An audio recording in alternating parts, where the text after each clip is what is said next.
वंदे देव उमापतिं सुरगुरुं वंदे जगत्कारणं वंदे पन्नगभूषणं मृगधरं वंदे पशूनां पति वंदे सूर्यशशाङ्कवह्निनयनं वंदे मुकुन्दप्रियं वंदे भक्तजनाश्रयं च वरदं वंदे शिवं शंकर।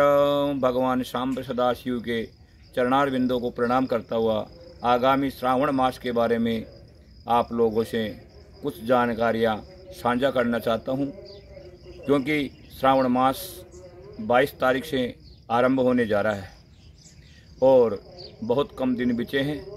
जिन लोगों को श्रावण मास स्नान करना है, श्रावण मास स्नान का मतलब पूरे महीने तक प्रातःकाल ब्रह्म मुहूर्त में उठ करके स्नान आदि क्रियाओं से निवृत्त होकर के भगवान शाम्ब सदाशिव की पूजा अर्चना करना, एक टाइम भोजन लेना और प्रदोष काल में संध्या के समय भगवान शिव के दर्शन या आरती के दर्शन अनिवार्य होता है श्रावण मास का स्नान करने वाले व्यक्ति के लिए।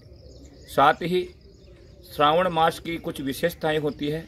विशेषताएं क्या होती है कि जो शिव भक्त हैं या जो शिव भक्ति में लगना चाहते हैं, जो भगवान शिव में आराधना करते हैं और अपनी आस्था भगवान शिव में रखते हैं, ऐसे लोगों के लिए श्रावण मास सबसे महत्वपूर्ण मास है। अपने जो हिंदू कैलेंडर होता है या पंचांग जिसे हम कहते हैं, तो ये 12 महीनों में 5वें नंबर का महीना होता है और अंग्रेजी महीने के अनुसार ये 7वां और 8वां दोनों महीने मिलाकर के श्रावण मास बनता है। संक्रांति जो ही चेंज होती है, कई लोग सूर्य की संक्रांति के अनुसार श्रावण मास को मानते हैं, लेकिन जैसे भी आप जहाँ भी रहते हो और जिस क्षेत्र में जिस प्रथा के अनुसार आप श्रावण मास को मानते हो, उसी प्रथा के अनुसार मानते हुए आपको भगवान शिव की आराधना करनी है। आराधना में आपको विशेष रूप से क्या करना है, इस महीने में भगवान शिव के बेल पत्र अर्पण करना बड़ा फलदायी होता है। जो व्यक्ति नित्य प्रति स्नान आदि से निवृत्त होकर के भगवान के जलाभिषेक करके या अन्य कोई वस्तु से अपनी मनोकामना के अनुसार अभिषेक करके बेल पत्र अर्पण करता है, तो मनोवांछित फल उसको अवश्य ही प्राप्त होता है। उसके फल को कोई रोक नहीं सकता। इस बार श्रावण मास में 5 सोमवार आने जा रहे हैं।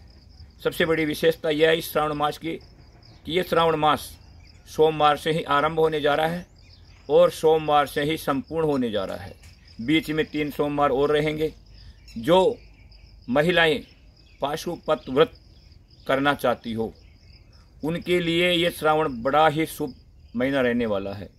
5 व्रत इसी ही महीने में संपूर्ण हो जाएंगे और जो अन्य व्यक्ति भी सोमवार के श्रावण मास के सोमवार का व्रत करना चाहे तो करना चाहिए।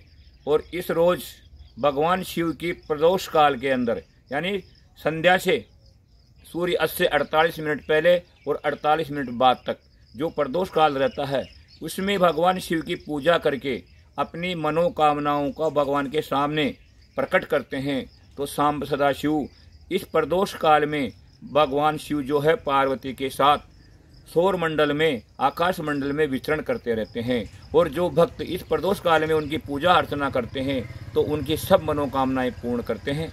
तो प्रदोष काल के अंदर सोमवार का व्रत करने वाले व्यक्ति को अवश्य ही पूजा करनी चाहिए। साथ ही प्रदोष के व्रत भी श्रावण मास में विशेष फलदायी होते हैं, तो प्रदोष के व्रत भी करें। और अन्य कोई जानकारी आपको श्रावण मास को लेकर के या अन्य कोई चीज़ को लेकर के जानकारी चाहते हैं तो आप मेरे नंबरों पर संपर्क कर सकते हैं। जय राधे, जय गोविंद।